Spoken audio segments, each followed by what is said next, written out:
Hello, everyone, and welcome to our. Bonjour tout le monde et bienvenue à le quatrième webinaire sur la Journée mondiale contre la rage. Je suis Lauren Cutt et je travaille pour l'Institut canadien de la santé animale. Avant de commencer aujourd'hui, je voudrais prendre le temps de reconnaître qu'aujourd'hui, je vous parle de Kitchener, Ontario, qui est le territoire traditionnel de la nation Anishinaabe. On reconnaît notre responsabilité d'être les intendants du territoire et d'honorer les intendants originaux de ces territoires qui sont venus avant nous. Les communautés partout au Canada sont enrichies par la connaissance et les traditions des diverses Premières Nations, Métis et Inuits d'aujourd'hui. Je voudrais aussi reconnaître la générosité de nos commanditaires. Sans l'appui financier de l'UDS Canada, Royal Guggenheim et CIFIC Canada, ce webinaire n'aurait pas été possible. Cette année, le thème du webinaire, c'est briser les frontières de la rage. Et on va mettre l'accent sur de surmonter les obstacles pour la prévention contre la rage. Partout dans le monde, malgré la rage, malgré que ça soit tout à fait évitable grâce au vaccin pour les hommes et pour les animaux, la rage est quand même une maladie importante, avec un taux de fatalité de 100% et 70 personnes en meurent à chaque année. Environ 40% sont des enfants. Il y a quelques semaines, l'Ontario a vu son première infection de la rage en 50 ans après qu'on ait déjà été mordu par une chauve-souris. Ceci montre le besoin de continuer à être vigilant ici au Canada. Il y a un besoin pour des stratégies novatrices et des collaborations dans divers secteurs et des régions pour surmonter les obstacles socio-économiques, géographiques et éducatifs pour l'éradication de la rage en assurant qu'il y ait beaucoup de vaccinations, de la consultation et l'accès aux soins médicaux. La Journée mondiale contre la rage se produit à tous les ans le 28 septembre, qui est l'anniversaire du décès de Louis Pasteur, le Français qui a développé le premier vaccin contre la rage. Ce webinaire aura des présentations d'experts reconnus dans le domaine du contrôle de la prévention de la rage. Ils vont parler des mises à jour sur les règlements sur l'importation des chiens aux États-Unis, ou aussi la surveillance de la rage dans la faune et la post-motrice pour l'élimination de la rage. On demanderait aux participants de rester en sourdine durant tout le webinaire pour réduire le bruit de fond. À la fin du webinaire, nos conférenciers vont répondre les questions de l'auditoire. Vous pouvez poser des questions anonymement à tout moment en dactylographiant vos questions dans la boîte à questions. Si vous avez des problèmes, des difficultés techniques, cliquez sur le bouton Soutien technique en haut à droite de votre écran. Pour ceux qui veulent écouter ce webinaire en français, veuillez cliquer sur le bouton Français en haut de votre écran. J'ai maintenant le privilège de vous présenter l'honorable James Maloney, mon député pour Etobicoke Lakeshore au Parlement, et son chien Walnut, qui est le gagnant du prix 2022 sur le chien le plus mignon sur la colline parlementaire. Alors, il est secrétaire parlementaire pour le ministère de la Justice, de même qu'un membre de plusieurs comités parlementaires, des associations et des groupes. Bonjour, je suis James Maloney, député d'Etobicoke Lakeshore. Je suis ici avec mon bon ami Walnut. Walnut n'est pas seulement mon bon ami, il est aussi récipiendaire du prix 2024 pour l'animal de compagnie le plus mignon de la colline parlementaire grâce à l'Institut canadien de la santé animale. Ils ont organisé l'événement, nous ont donné l'occasion de participer. Et Walnut méritait ce prix, n'est-ce pas? C'est aussi incroyable parce que ça réunit les gens et ça sensibilise le public à propos de l'importance de nos animaux de compagnie et d'autres enjeux. Le 28 septembre, c'est la journée mondiale contre la rage et on va célébrer cette journée. Et on va parler de la cause, parce que cette année, le thème de la journée, c'est briser les frontières de la rage. D'ici 2030, on souhaite complètement éliminer la rage au Canada et on peut le faire avec l'aide d'organisations comme l'ICSA, ses membres, et vous et moi, et tous ceux qui y voient un intérêt, qui travailleront ensemble pour que cet objectif, d'ici 2030, nous pourrons dire « Il n'y a plus de rage au Canada ». Et nos amis, comme mon ami Walnut, seront en sécurité. Nous serons tous et toutes en sécurité. Alors, on va continuer avec Thor. Alors, je vais présenter Thor maintenant. Thor Buchanan est le coordinateur de la faune avec le ministère des Ressources naturelles de l'Ontario pour la section de recherche et de surveillance qui est à Trent University à Peterborough, en Ontario. Il a travaillé dans plusieurs domaines de recherche et de programmes de surveillance des maladies dans les 25 dernières années. Et il a été impliqué avec la recherche sur la rage, le contrôle de la rage en Ontario. Merci pour la présentation. Je suis bien heureux d'être ici, de vous parler ici de Peterborough, en Ontario. Je suis avec le gouvernement provincial, le ministère ontarien des Ressources naturelles, et je vais vous parler de la rage pour les renards en Ontario. Alors, je sais qu'il y a beaucoup d'expertise dans ce groupe, mais je vais simplement clarifier quelque chose en Ontario. Bon, il y a plusieurs variétés de rage, plusieurs souches. Bon, il y a celle pour le renard arctique, mais je vais appeler ça la souche pour le renard. Il y a aussi une variante pour les ratons laveurs et il y a aussi plusieurs souches pour les chauves-souris. Et comme on sait tous, tout un mammifère peut contracter toute souche de rage.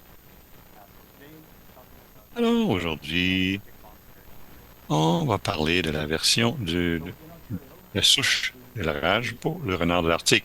En Ontario, au début des années 1990,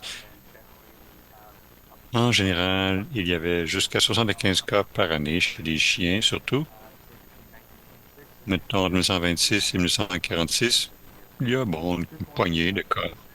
Avec les méthodes de quarantaine et les vaccinations de chiens, on a pu éliminer cette variante de la rage en Ontario. Et entre 1946 et 1954, il n'y a eu aucun cas de rage en Ontario. Bon, c'est de l'Arctique canadien où il y a eu des renards de l'Arctique qui ont transmis la rage au début des années 50. Ça s'est répandu dans la plupart des provinces canadiennes, arrivé en Ontario en dernier, en 1954. C'est arrivé du côté du Québec, de la baie d'Hudson, et aussi du côté ouest de la baie d'Hudson. En arrivant en Ontario, à Moosonee, en 1954. Ensuite, ça s'est diffusé très rapidement vers le sud, et en l'espace de 2 ans, c'était établi dans l'extrémité sud de la province. Et en 1958, on diagnostiquait près de 2000 cas par année dans le sud de l'Ontario. Alors, ça s'est disséminé très loin, très rapidement. Bon, cette souche de la rage qui venait des renards. Alors, ça s'est rendu aussi dans la population des renards rouges. Et c'est ça qui l'a permis de passer des renards de l'Arctique aux renards rouges. Alors, je vais mettre l'accent sur le sud de l'Ontario, bon, la région de l'encadré rouge. Et je ne vais pas parler beaucoup du nord de l'Ontario ou au nord de l'Ontario, le long de la baie du Son, mais sachez qu'il y a encore la rage pour le renard de l'Arctique endémique dans ces coins-là. On ne peut pas surveiller cela très bien parce que, bon, il y a très peu de population, c'est d'immenses distances. Et logistiquement, c'est même difficile de ramener des échantillons. Alors, sachez qu'il y a des souches virales de la rage pour les renards de l'Arctique dans le nord de l'Ontario. Là, on regarde la souche pour le renard rouge dans le sud de l'Ontario. Il y a beaucoup de cas de rage du renard dans le sud de l'Ontario. La plupart de ces cas sont pour des renards rouges et cette carte représente 22 000 cas de rage du renard rouge qu'on a eu de 1958 à 1989. Et il y avait aussi plusieurs autres cas avec d'autres animaux comme le bétail, les moufettes et quelques autres cas dans d'autres mammifères aussi. Alors, ça, graphique montre les cas de rage de 1950 à 2020 et on commence à voir un plafonnement du cycle. Moi, je sais que tous les 2 ou 3 ans, il y a des hauts et des bas. Près de 2000 cas par année. En moyenne, on recevait 1300 cas par année. Et l'Ontario est devenu connu comme étant la capitale de la rare en Amérique du Nord. C'est bien établi ici. Et c'était clair que ça allait pas partir de lui-même. Il y avait des circonstances parfaites. Bon, il y avait des zones agricoles dans le sud de l'Ontario, un mélange de vecteurs, de populations d'espèces des moufettes, des renards rouges, qui ont pu perpétuer cette souche virale. Et il y a eu une augmentation des cas en 1988 avec près de 3300 cas de la rage cette année-là. Et je vais parler un petit peu du contrôle de la rage. Et ça, c'est la flèche jaune ici. C'est la première fois où on a commencé une expérience de contrôle avec des appâts pour vacciner les animaux. Et vous pouvez voir l'effet sur les cas de rage après la flèche jaune. On va parler brièvement aussi sur la souche pour les ratons laveurs qui est entrée en 1999. Vous pouvez voir les barres noires. Bon, la souche des ratons laveurs, ça a été contrôlé en 2005, éliminé, et ça réapparaît en 2015. Et en ce moment, on est en train de contrôler aussi cette autre souche, mais cette fois-ci pour les ratons laveurs. Alors, on peut parler de l'impact de cette souche des renards pour la rage. Il y a eu 2 mortalités humaines attribuées à cette souche. 2 morts dans le sud de l'Ontario en 1959 et une autre mort en 1967. Un enfant de 4 ans à Ottawa qui, malgré avoir reçu la prophylaxie post-exposition, est quand même décédé, probablement à cause de la gravité de cette attaque de ce chat. Oui, elle a succombé à ce virus. Alors, ceci a fait que la législature ontarienne a agi. On a alloué beaucoup de budget et le gouvernement a donc établi une fondation et des mandats pour que le gouvernement ontario fasse des recherches et contrôle la rage en Ontario. Et en 1968, les comités impliquant le ministère de la Santé, les ministères de la Ressource naturelle et de l'Agriculture et le ministre canadien de l'Agriculture ont établi un comité pour faire face à ce virus. Alors, comment le faire?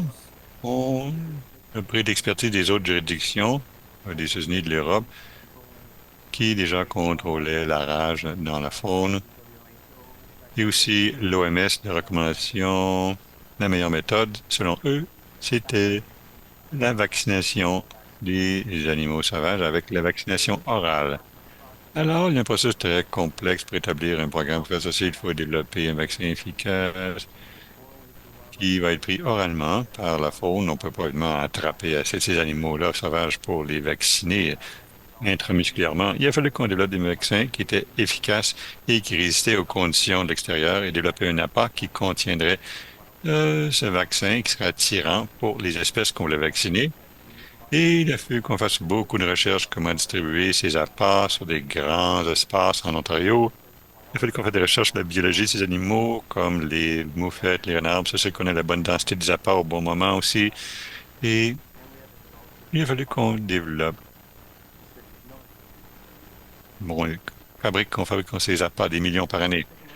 Alors, si on regarde l'histoire du contrôle en Ontario, en 1989, une année assez typique, 2000 cas en Ontario, et on a appâté en automne de 1989, et on a fait une expérience, on a eu bons résultats, on a vérifié les animaux, on a capturé les animaux pour voir s'ils étaient vaccinés. Ça, c'est encourageant. Le programme a été agrandi avec les années dans tout le sud de l'Ontario. Et vous pouvez voir que les cas diminuent et aussi une diminution des sources des cas pour le Québec. Alors, cette souche-là est morte par elle-même. Mais ça a persisté en Ontario, dans d'autres régions qui n'avaient pas reçu ces apports de vaccins. Alors, le programme était montré un succès. Alors, en 1995, on a pu avoir plus de financement pour avoir plus d'appâtage dans tout le sud de l'Ontario. Et en 1995, on a enregistré le dernier cas de souche des renards pour la rage. Et on peut voir aussi la fin de la rage transmise par les renards au Québec. Alors, après toutes ces années, on s'est dit que l'élimination était imminente à cause des cas qui diminuent rapidement. Et quelque chose a changé pour nous dans le sud-ouest de l'Ontario. Même si ce vaccin était vraiment bon, c'était un très bon vaccin pour vacciner les renards rouges. C'était pas très bon pour vacciner les moufettes. Notre espoir, c'est que si on vaccinait assez de renards, ça se terminerait et les moufettes arrêteraient de l'avoir. Mais ça a persisté dans les moufettes dans le sud de l'Ontario. Alors, si on regarde la diminution de la rage après l'appâtage à la flèche, là, en 1989, on voit la grosse diminution des cas de rage, mais ça ne diminue pas complètement. Et on a une continuation des cas, d'environ 200 cas par année après le milieu des années 90. Et ça, c'était surtout à cause des moufettes dans le nord-ouest de l'Ontario et qui infectaient par d'autres animaux, comme du bétail ou quelques renards de cette population de moufettes. La solution, c'est de développer un nouveau vaccin oral qui serait bon autant pour les moufettes que pour les renards rouges. Et il y a aussi une souche qui venait des autres renards des États-Unis à ce moment-là. Alors, dans les années 90 jusqu'en 2000, on a développé un autre vaccin avec des partenaires et on a trouvé le vaccin ONRAB, ONRAB, qui est un vaccin vivant modifié. Alors, les premiers essais en 2006, et ils ont montré que c'était réussi et ça pouvait vacciner tous ces types de mammifères. Alors, on a essayé de viser les dernières moufettes. On faisait des traitements autour des cas positifs détectés pour des moufettes et on mettait aussi au, euh, une densité moins élevée d'appât pour maintenir cette élimination. Le dernier cas, c'est en 2012, de rage dans le sud-ouest de l'Ontario, bon, un renard. Et de 2013 à 2015, il n'y a eu aucun cas de souche du renard et peut-être qu'on l'avait éliminé, bon, la souche pour les renards. Mais c'était pas vrai, malheureusement. Il y avait des cas qui continuaient. Et en 2015, décembre 2015, avec plus d'efforts de surveillance, on a pu détecter 21 autres cas de souche de renard pour la rage de 2015 à 2018. Et ces 21 cas se sont produits chez les renards et les moufettes. Alors, le dernier cas de rage en Ontario, c'était le 4 décembre 2018 pour le renard. Oh, c'est presque 6 ans sans cas, ce qui est le plus long qu'on a jamais vu dans le sud de l'Ontario. On a eu la surveillance, le dépistage de la faune depuis 2016. Depuis 2016, on a testé près de 1500 moufettes et 100 renards rouges dans cette région pour s'assurer que, bon, il n'y avait pas d'infection en cours dans ces populations. Je ne vais pas faire de proclamation aujourd'hui à propos de l'élimination de la souche des renards de la rage, mais on voudrait publier ceci dans un journal révisé par les pairs l'année prochaine. Les gens pourront prendre leurs propres décisions avec les faits que j'ai présentés, mais on veut faire bien attention à propos de notre message. Il y a beaucoup de nuances ici et le public a de la difficulté à comprendre les nuances médicales. On a quand même de la rage dans l'Ontario, comme Lauren l'a mentionné au début de ce webinaire. Il y a la rage dans le bétail, aussi la rage du renard de l'Arctique dans le nord de l'Ontario et qui va probablement continuer pour toujours. Et il y a encore des variantes de raton laveur dans le sud de l'Ontario pour la rage. Alors, il faut faire bien attention à propos de « Oh, la rage a été éliminée », même s'il y a toutes ces autres souches de rage qui continuent en Ontario. Dernière diapo. Alors, si on regarde le contrôle de la souche des renards pour la rage en Ontario, on a appâté depuis 30 ans, 1989 à 2020, avec l'exception de 2 années, 2014-2015, parce qu'on pensait que la rage avait été éliminée. On fait des appâtages 3 ans après le dernier cas, et on n'a pas mis d'appât depuis 2020 parce qu'on croit que ce n'est pas activement en ce moment dans ce coin-là de l'Ontario. Alors, 60 ans. En Ontario, 50 ans de recherche pour développer un programme et implanter un programme pour le contrôle de la rage et 30 ans d'appâtage pour éliminer une souche de rage dans le sud de l'Ontario. En 96, on pensait qu'on l'avait éliminé, mais il y a eu un autre 22 ans pour trouver un vaccin meilleur pour finalement contrôler cette souche de la rage. Alors, les prochaines étapes, c'est de continuer à travailler sur la variante du raton laveur dans le sud de l'Ontario. Il faut qu'on développe des meilleures techniques de surveillance pour la variante du renard de l'Arctique dans le nord de l'Ontario. Et il faut être prêt avec une surveillance continue dans le sud de l'Ontario, la détection précoce. Alors, si jamais la rage y revient, on pourra être prêt et réagir rapidement.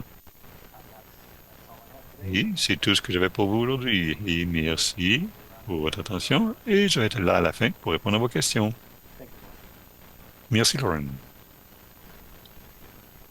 Thank you, Tor. Merci, Thor. Alors, apparemment que Krista s'est rejointe à nous. Alors, je vais représenter Krista. Alors, le docteur Podester est responsable du programme de vétérinaire dans la région de l'Ouest pour l'unité pour la santé animale pour l'Agence canadienne d'inspection des aliments. Après avoir été diplômée du Collège vétérinaire d'Atlantique, elle a commencé sa pratique aux États-Unis. Après son retour au Canada, elle s'est jointe à la CIA. Elle a été vétérinaire là pendant 18 ans. Elle a travaillé dans plusieurs branches de la CIA durant son travail là. Elle s'intéresse surtout aux certifications d'importation et d'exportation. Elle est experte dans l'importation et l'exportation des animaux domestiques. Hello, everyone. Hoping you Bonjour can tout le monde. hear me now. J'espère que tu m'entends maintenant. And thank you again Et merci for une fois de inviting plus me to speak today pour m'avoir invité on à a parler subject. aujourd'hui à propos d'un sujet qui me passionne. Bon, le sujet de ma présentation aujourd'hui, c'est les exportations des chiens canadiens aux États-Unis. Qu'avons-nous devant nous et quelles sont les étapes à venir?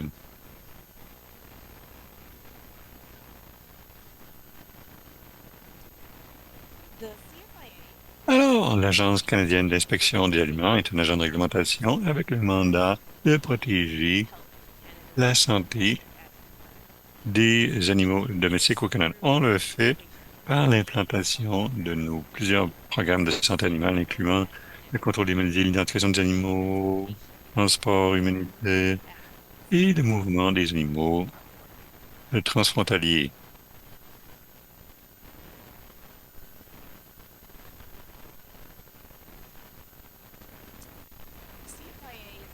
Alors, la CIA a 11 directions.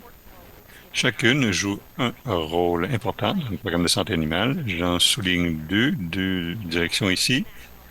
Celle pour les affaires internationales, qui est responsable pour la négociation des importations et des exportations, bon, les conditions des importations et des exportations, et la direction des opérations, qui s'occupe de la clientèle et le conduit pour que les citoyens puissent poser des questions à la CIA. Alors, notre rôle dans l'exportation est expliqué dans la diapo suivante. Alors, nous négocions et nous publions des certificats sur notre site web, surtout basés sur les conditions émises par le pays importateur. Peut-être que vous allez entendre certificat de santé et certificat d'exportation, c'est pas la même chose. On consulte l'exportateur et parfois avec le vétérinaire certifié pour certifier des animaux domestiques pour l'exportation. Notre dernière révision inclut non seulement l'approbation du certificat de santé, mais aussi la vérification de la documentation comme les certificats de vaccination et le traitement. Alors, pour l'exportation des chiens aux États-Unis, le 8 mai 2024, le CDC a annoncé des changements au règlement pour importer des chiens aux États-Unis, provenant du Canada. En fait, ils ont changé ça aussi pour tout le reste de la planète. Même si le Canada est considéré comme étant libre de rage de chiens, nous subissons quand même l'impact de ces changements. Les changements proposés devaient avoir un impact majeur. Et c'était supposé entrer en vigueur le 1er août 2024. Ils auraient eu un impact majeur sur les citoyens canadiens et leurs chiens, les vétérinaires canadiens et le public en général. Alors, dire qu'il y avait une certaine panique lorsque c'est annoncé, ça pourrait décrire la situation de façon précise.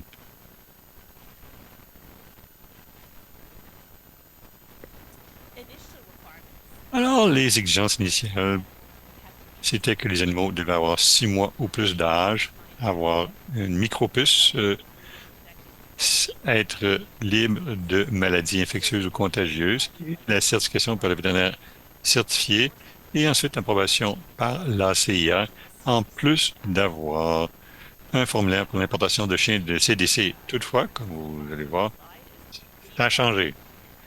Les choses ont changé, heureusement. Alors, les exigences actuelles pour les chiens, pour qu'ils puissent entrer aux États-Unis provenant du Canada, c'est que les chiens doivent avoir le formulaire d'importation du CDC.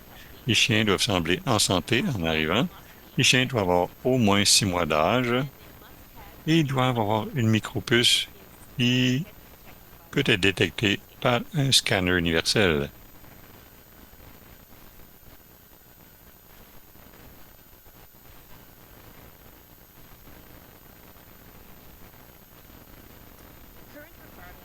Les exigences actuelles pour les chiens qui ont été dans un pays qui est à risque élevé pour la rage des chiens durant les 6 derniers mois.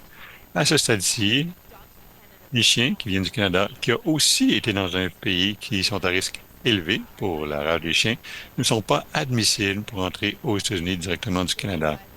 Ils doivent soit attendre 6 mois au Canada avant d'entrer aux États-Unis ou entrer aux États-Unis directement du pays à risque élevé.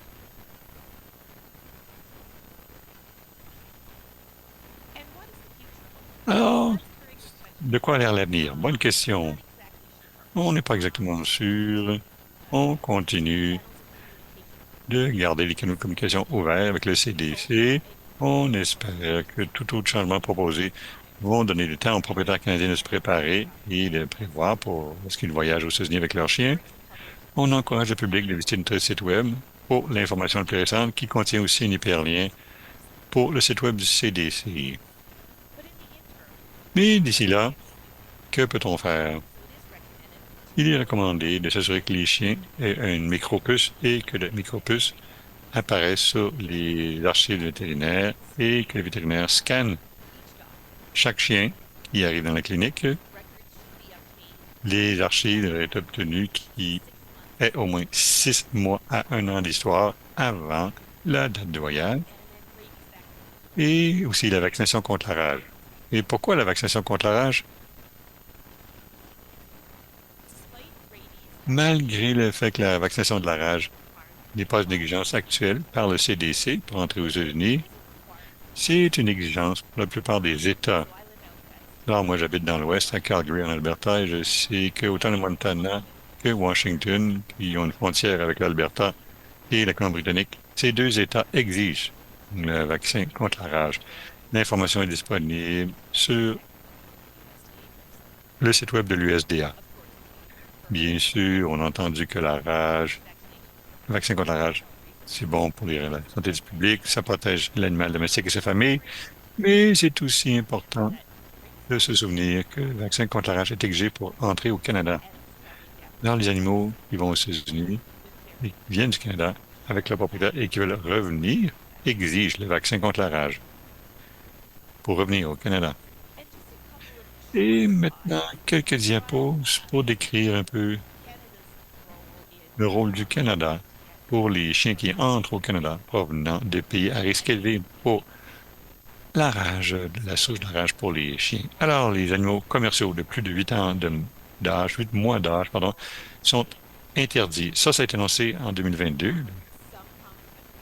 Certains pays ont été énumérés ici, mais les chiens commerciaux inclus, mais ne sont pas limités aux définitions.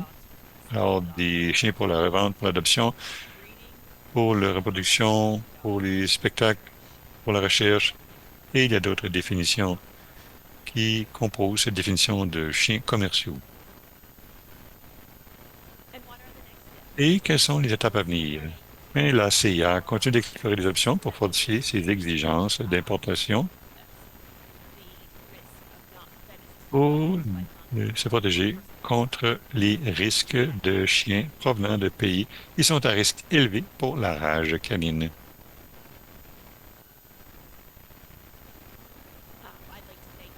Alors, je voudrais remercier l'Institut canadien de la santé animale et mes collègues à la CIA pour leur collaboration.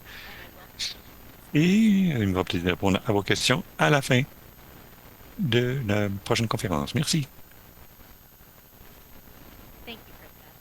Merci, Krista. Le dernier conférencier, c'est Dr. Xin Tang, qui a eu son baccalauréat de sciences vétérinaires de l'Université de sciences vétérinaires au Myanmar et son doctorat du ministère des sciences animales à l'Université McGill. Après la fonction postdoctorale au département de génétique humaine et de médecine à McGill, Xin se joint à l'Agence canadienne d'inspection des aliments en 2016. En ce moment, Syn est le surveillant au centre de la CIA d'expertise pour la rage.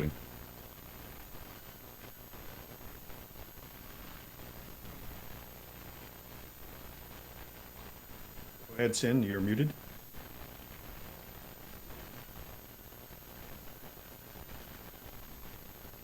Go ahead, Sin, you're muted. There you go. Well, thank you, Lawrence, for the introduction. Merci, Lauren, pour la présentation. Bon après-midi et bon vendredi tout le monde. Aujourd'hui, je vais faire une présentation de la rage au Canada et les données durant les 5 dernières années.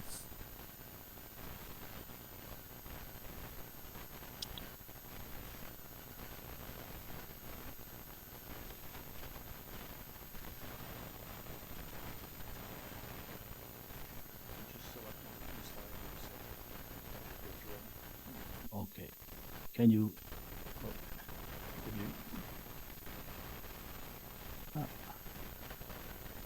Interprète s'excuse, il semble y avoir un petit problème pour faire avancer les diapos.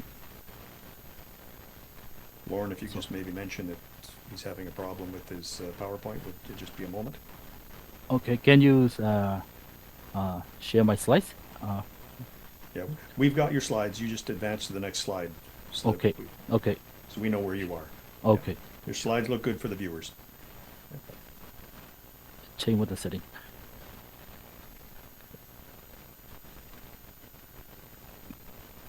L'interprète s'excuse, il y a un petit problème technique. Select this. Okay. Yeah, there you go. Yeah. Okay. We are very fortunate that we Alors, currently. nous sommes bien chanceux que, en ce moment, il n'y a pas de rage canine au Canada, mais au contraire, il y a plusieurs cas de rage dans la faune, dans le nord du Canada. Il y a la rage pour le renard de l'Arctique et du rouge. Il y a aussi la rage exotique dans les moufettes et les chauves-souris. Il y a aussi des incursions épisodiques dans le sud-ouest de l'Ontario et dans l'ouest du Nouveau-Brunswick chez les ratons laveurs. Il y a des cas qui s'en vont dans d'autres animaux domestiques comme les animaux de compagnie et un peu de bétail sur les fermes. Les cas humains sont rares au Canada. En fait, depuis que la rage est devenue la déclaration obligatoire, il y a seulement eu 24 cas. Avec le cas le plus récent, il y a 22 jours.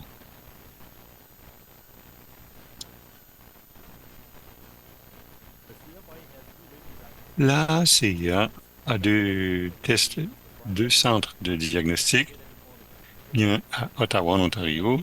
Le deuxième laboratoire de diagnostic est à Lethbridge, en Alberta. Ces deux laboratoires sont accrédités ISO et suivent les mêmes procédures pour le diagnostic. Le centre d'expertise pour la rage et le laboratoire de référence de l'OMS et le laboratoire national de référence. Donc, le laboratoire a fourni l'expertise technique à plusieurs programmes de contrôle de la rage dans plusieurs régions et plusieurs pays. Dans les prochaines diapos, je vais parler des résultats de tests de la rage durant les 5 dernières années.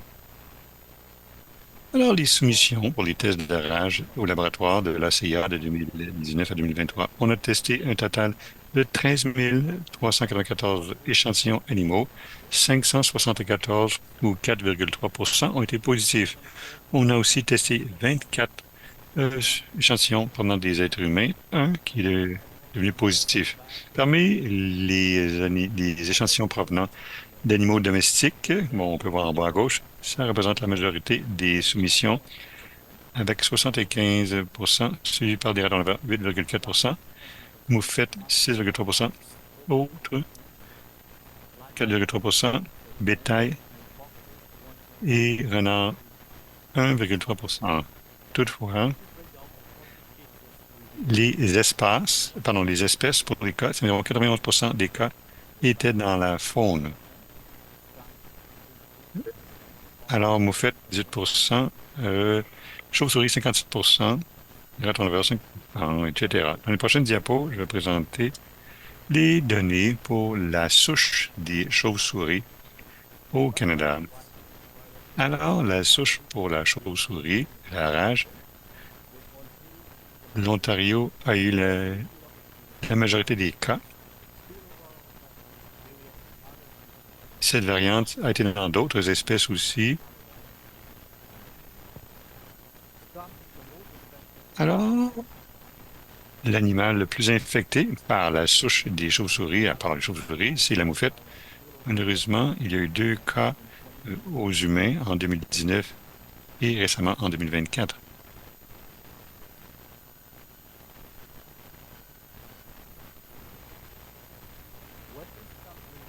Maintenant, la souche de la rage pour les moufettes, c'est la majorité des cas dans l'ouest du Canada chez les moufettes et les animaux domestiques. Avant de regarder les 5 dernières années, je voudrais attirer votre attention et montrer toutes les données de 1985 à 2011.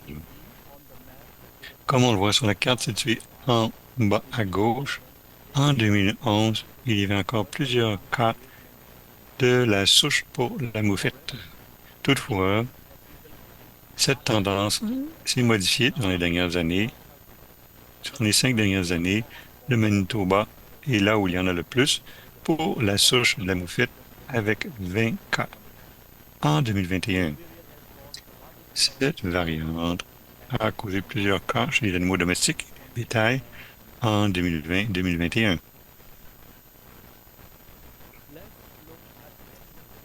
Maintenant, la carte pour le raton laveur en Ontario, en haut à gauche.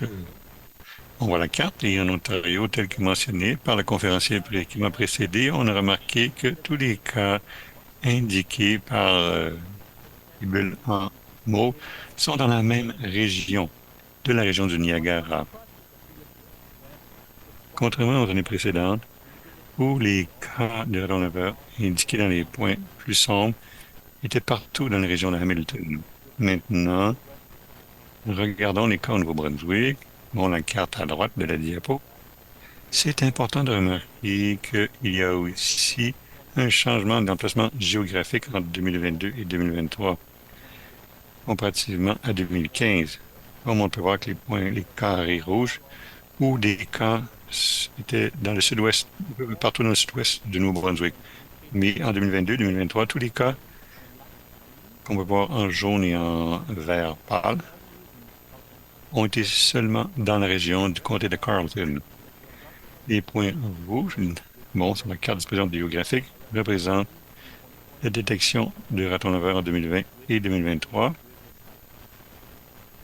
avec une souche inconclusive. C'est important de remarquer que les cas de spillover de la variante du raton laveur ont été vus presque seulement dans l'espace de la moufette avec un seul cas de spillover pour les chiens en 2019. La bonne nouvelle, c'est que pour 2024, jusqu'à maintenant, il n'y a aucun cas pour la variante de raton laveur autant en Ontario qu'au Nouveau-Brunswick. Cette diapo montre la distribution géographique et les souches pour les cas de rage du renard. Comme on peut voir dans le diagramme, ils ont augmenté en 2021 avec 12 cas et ont atteint un sommet en 2022 avec 39 cas qui couvrait jusqu'au nord du Québec et au Manitoba. Ça a rebaissé à 10 en 2023 et pour cette année, jusqu'à aujourd'hui, en tout cas, il y a seulement 2 cas de souche de renard pour la rage. J'ai aussi rajouté un graphique pour les cas en Ontario en haut à droite. Aucun cas de variante de renard n'a été détecté en Ontario depuis 2018. L'Ontario est maintenant libre de la souche pour le renard depuis les 5 dernières années, le sud de l'Ontario. Maintenant, je vais parler de 2 cas de rage des chiens. Alors, un chien de 2 ans et de 3 mois ont été testés positifs en juillet 2021 et en 2021-2022. Alors, le séquencement génétique a informé que les deux chiens étaient infectés avec une variante du virus pour les chiens qui avaient été vus précédemment ailleurs. On voit quelques points importants dans ces cas importés. D'abord, ces chiens-là ont été vaccinés avant d'être importés, mais aucun n'a été protégé, même s'ils venaient de l'Iran et de l'Irak. La période d'incubation pour le cas numéro 2, c'est environ 7 mois. Même si ce n'est pas si rare là, que ça prenne autant de temps pour que ça apparaisse. Dans les deux cas, il y a eu des enquêtes multidirectionnelles et une dizaine de prophylaxies post-exposition qui ont été distribuées suite à ces deux cas. Si on regarde les données du Canada récent, bon, la rage de la faune exotique pose encore un risque sérieux pour la santé du public et des animaux au Canada. Pour atteindre le but de zéro d'ici 30, tout le monde, incluant le public, le provincial, fédéral, toutes les autorités, de même que l'industrie et la communauté scientifique, devront contribuer. Ceci étant dit, je voudrais terminer ma présentation en invitant tout le monde à regarder le thème de cette année, briser les frontières de la rage. Gardez ce thème en rage pour la Journée mondiale contre la rage et de briser les obstacles qui nous empêchent d'atteindre le but mondial de 0 cas d'ici 2030. Je voudrais exprimer ma gratitude envers mon directeur, Dr. Christian Phillips, et l'équipe de la rage pour leur soutien cet après-midi. Finalement, je remercie tous pour votre intérêt et votre attention. Merci. Merci, Céline. Presentation. Ça, And c'est we la are now dernière présentation. Et maintenant, on va passer aux questions de l'auditoire. Vous pouvez utiliser la boîte de questions pour poser vos questions. Alors, la première question que nous avons, c'est est-ce qu'il y a de la surveillance dans le nord de l'Ontario pour les communautés autochtones éloignées? I might ask Cyn to help out with this Je pourrais one. demander à Cyn de m'aider, mais du point de vue de la province de l'Ontario, il n'y a pas beaucoup de surveillance dans le nord de l'Ontario. C'est difficile d'obtenir des échantillons. C'est un cas de transport, c'est aussi un cas logistique, un problème logistique. Alors, il n'y a pas assez de surveillance pour ce qui est de la surveillance dans le nord de l'Ontario. Et je vais passer le micro à Cyn, qui a peut-être un contexte de la CIA à rajouter. Yes, I also have no detailed information in that. Oui, je n'ai pas d'informations détaillées pour le nord de l'Ontario, pour la surveillance, programme de surveillance. Mais dans le passé, les 3-4 dernières années, on a reçu au moins 2 fois par année des échantillons, la plupart qui ont été recueillis par des chasseurs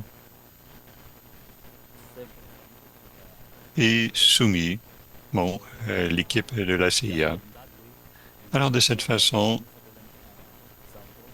on recevra quand même certains échantillons, mais je n'ai pas d'informations détaillées à propos du programme de surveillance dans le Nord. Merci. Merci. Prochaine question, c'est pour Thor.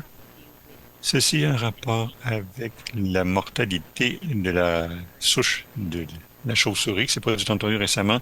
Alors, ce qu'il voulait savoir, c'est s'il y a plus d'informations sur cette mortalité humaine. Bon, par exemple, cette personne-là a été hospitalisée combien de temps et quels étaient les traitements, les prophylaxies post-exposition qu'elle a donnés. Moi aussi, j'aimerais avoir ces détails-là, je ne les ai pas.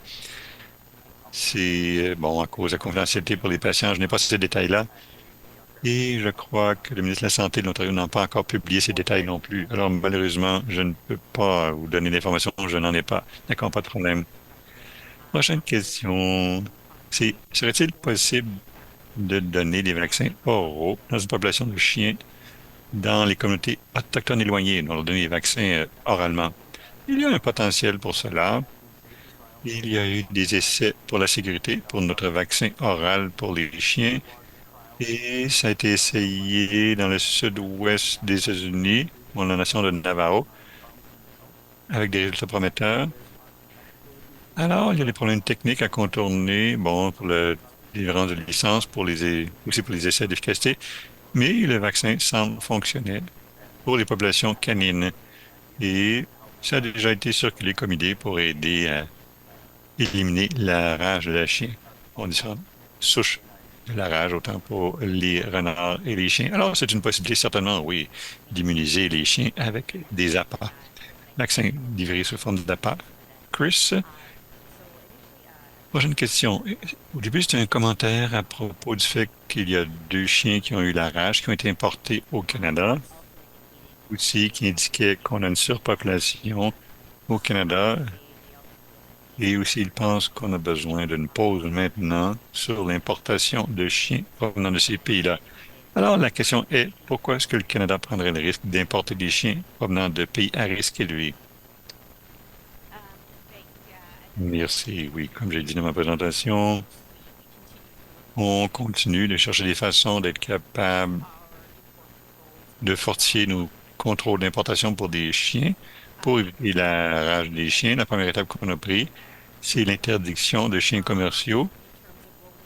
Pour ce qui est d'avoir maintenant la prochaine étape, on n'a pas en fait de date à ce stade-ci, mais ça serait le plaid de déployer les prochaines étapes pour l'interdiction des chiens provenant de pays à risque élevé pour la rage des chiens. Et ce serait non seulement pour le côté commercial, mais aussi pour le côté non commercial. Et bon, prochaine question en rapport aussi, mais le commentaire est que les sauveteurs de chiens trouvent des façons de faire entrer des chiens. Est-ce que vous connaissez cette pratique? Oui. Alors, on contacte souvent le CBSA pour s'assurer que ces chiens-là sont dépistés. Mais l'Agence de la frontalière du Canada au nom de la CIA, alors eux sont bien au courant de l'interdiction de chiens commerciaux provenant de pays affectés par la rage des chiens. Et nous avons refusé des chiens à la frontière. À la frontière, oui, mais en tout cas, il y a des chiens qui ont été interdits d'entrer au Canada. Il y a quand même qui ont réussi à rentrer malgré nos contrôles. D'accord, merci. Prochaine question. Alors, pour les communautés éloignées dans le nord autochtones, ils n'ont pas de protection contre la rage à cause du manque de services vétérinaires dans ces régions. Ils disent que plusieurs communautés ne voient pas de vétérinaires pour de longues périodes de temps. Comment est-ce qu'on peut atteindre 0 cas dans ces communautés alors qu'il n'y a pas de vétérinaires qui vont dans ces communautés? Du point de vue de l'Ontario, j'aimerais bien voir plus de surveillance dans ces régions. Et si on peut faire plus de surveillance dans ces régions éloignées et mieux comprendre le cycle de vie de la rage dans cette faune-là dans le nord du Canada, bon, on a besoin de plus de surveillance. La faune dans ces régions, ça nous aiderait. Et d'avoir des vétérinaires bon, s'il peut y avoir des vétérinaires dans le plupart des communautés pour les animaux domestiques, ça nous permettrait d'avoir plus d'informations et nous permettrait de mieux contrôler la rage. D'accord, merci. Une autre question. On a un participant qui cherche plus d'informations, plus de détails à propos de la souche des ratons laveurs à Sainte-Catherine, en Ontario. En ce moment, on contrôle cette éclosion aussi. Ça a commencé en été 2015. Apparemment, c'était à cause de translocation à longue distance d'animaux qui venaient du sud-est de l'État de New York, environ 500 km de la frontière canadienne. Alors, c'est probablement importé dans la région de Hamilton et ça s'est diminué rapidement en 2016-2017, plusieurs cas à Hamilton. On a réagi agressivement avec des appâts de vaccins dans la ville de Hamilton, dans la grande région, 50 km autour de ces cas. Et en environ 2020, on a aussi implanté du trappage vivant de ces renards et de ces moufettes. On les vaccine et ensuite on les relâche. C'est plus efficace pour nous dans des régions urbaines fortement peuplées.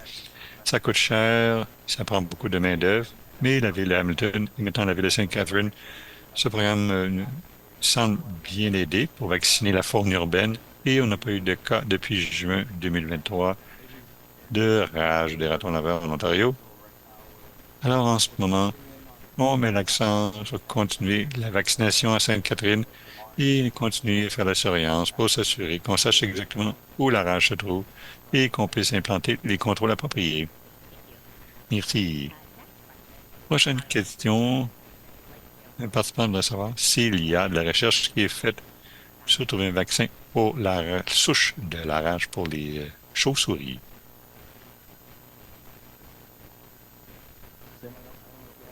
Sin, je ne sais pas si tu avais des données. Tout ce que je peux dire, c'est que j'ai entendu que il y a des essais cliniques limités qui sont en cours, certaines idées à propos de,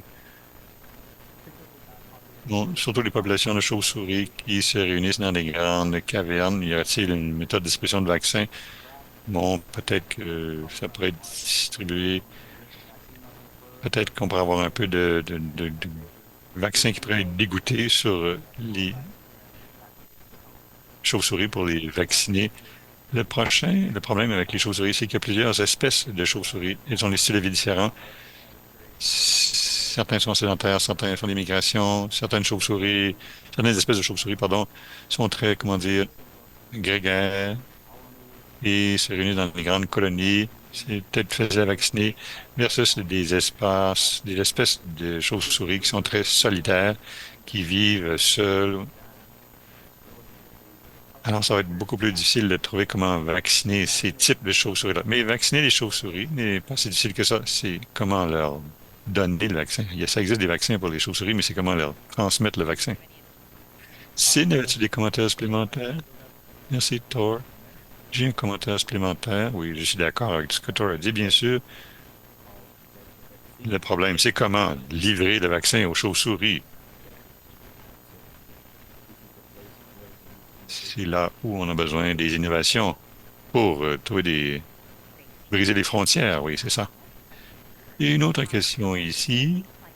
Alors que le changement climatique, on voit des températures plus chaudes et certaines maladies, comme les maladies transportées par des tiques, sont plus prévalentes dans les régions plus nordiques qui typiquement n'avaient pas ces maladies auparavant. Alors, je me demandais si le changement climatique a un impact sur la présence de la rage. De mon point de vue, d'après ce que j'ai lu, la variante de l'Arctique pour le renard, et beaucoup de renards vont utiliser la glace pour vivre en hiver. Et si le changement climatique change les patterns de glace, bon, ils vont peut-être commencer à avoir des migrations. Alors ça pourrait avoir un impact sur la rage. C'est pas clair si ça sera un impact positif ou négatif sur la dissémination et les cycles de la rage transmise par le renard de l'Arctique dans le nord. Ouais. Bon,